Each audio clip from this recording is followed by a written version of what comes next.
Channel of Vadodara. વડોદરાના સાકરદા ગામના તળાવ પાસેથી એક મગરનું સહી સલામત રીતે રેસ્ક્યુ કરવામાં આવ્યું હતું. સાકરદા ગામ તળાવ પાસે માછલી પકડવાની જાળમાં મગર 5 ફૂટનો આવી ચડ્યો હતો. તેનું રેસ્ક્યુ કરી ફોરેસ્ટ ડિપાર્ટમેન્ટ વડોદરા ખાતે રેસ્ક્યુ સેન્ટરમાં લાવવામાં આવ્યો છે.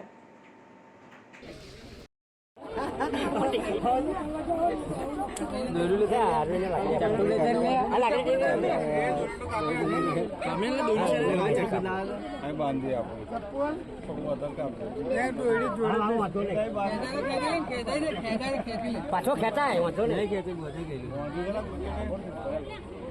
કોઈ પદમનો રોકો નતો. હા મને